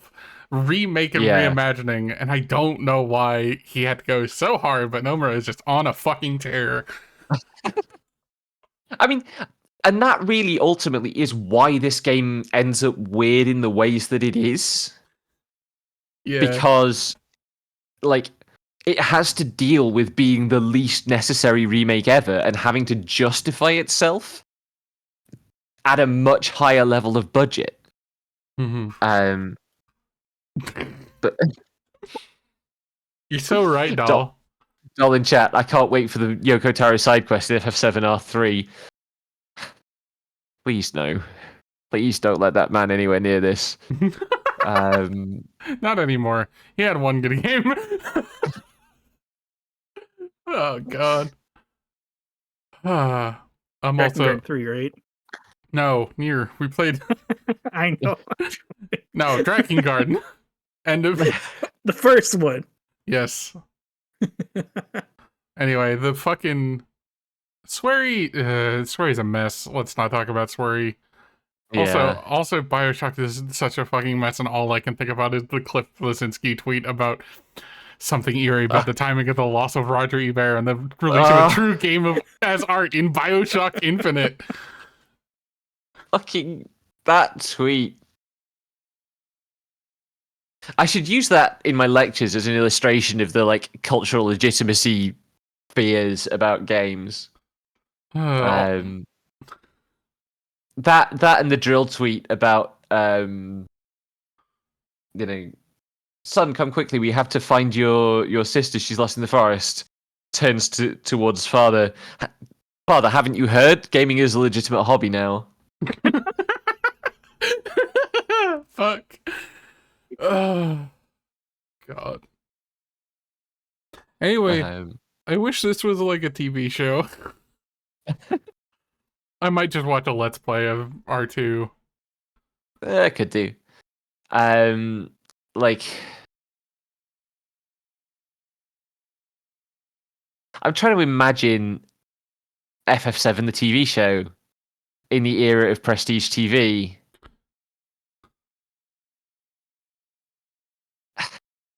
I think the camera work hits some of those beats at least. Yeah, for sure. It loves like the close-ups and then the slow pans. Sometimes it's like, okay. yeah, no, it is very like the cinematography is very informed by contemporary film and TV. Mm-hmm. Also, Doll's right. Homestuck does do the remake thing, and it does halfway through. Yeah, it doesn't do itself halfway through. Yes. Yes, it does. I mean, arguably, it does it twice. Yeah. I think we're like, I mean, it's since like there are other cases of straightforwardly transformative remakes. You know, things like Ocean's 11, for example, is a remake of a Rat Pack movie, and it transforms it, but it doesn't like it doesn't have the referentiality. Homestuck does because like characters from the remake just go back to the original and vice versa. Oh my god, that's gonna happen in Final Fantasy VII, isn't it?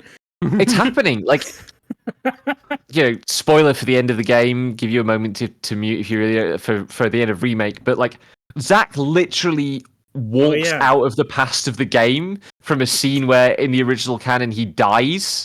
Yep. And he walks out of that alive, and I don't know what the consequences are going to be for that for Rebirth. He's going to show up at some point. Yeah, the thing is, like, Remake does just enough to throw you the fuck off, and then makes you wait 4 years for the second fucking entry. So, like, it's good that we're doing this right before Rebirth comes out, because it's fresh on our minds, and also, waiting 4 years for the second entry would have killed me. There's been plenty else to occupy our brains. Yeah, don't start. But yeah, I think I must have played this originally like right around the time I started playing Arknights. Lord. Also, if the third entry is only 4 years, I think Square will have been doing very, very well. Yeah. Even granted that they're probably already working on it significantly. but like it would not surprise me if we didn't see the third one this decade. Yep. Or if we didn't see the third one at all, because fucking ecosystem might collapse first, which would be a really ironic way to not finish Final Fantasy VII.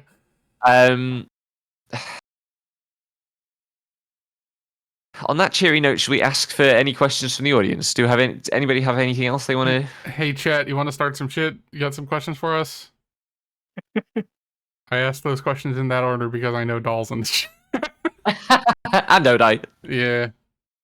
The shit starters. Affectionate. Yeah, it's been an interesting game. Mm-hmm. I guess I take the smile as there's no further questions. Sorry, I've got to troll Odai a second. Good.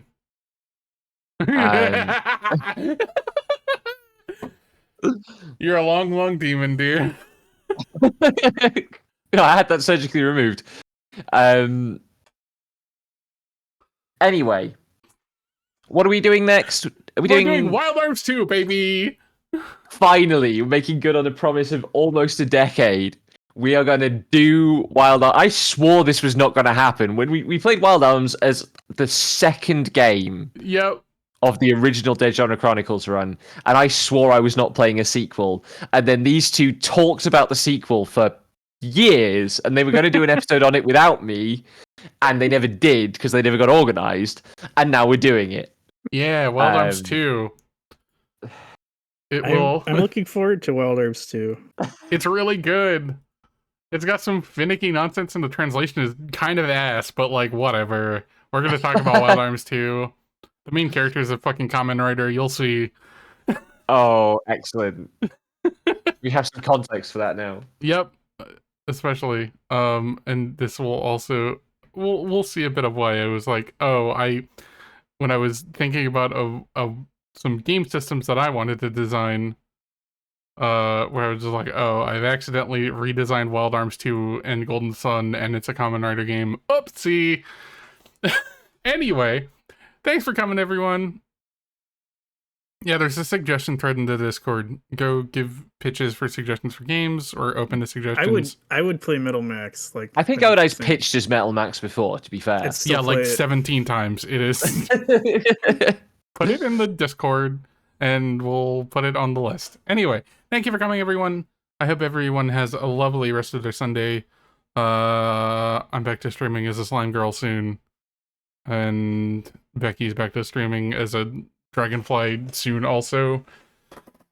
Well, except that on Thursday, I'm just going to disappear into Rebirth for 4 days. But soon. 4? TM. That's really funny. You're not going to get through it in 4 days. Anyway, toodaloo. Have a good one, everyone.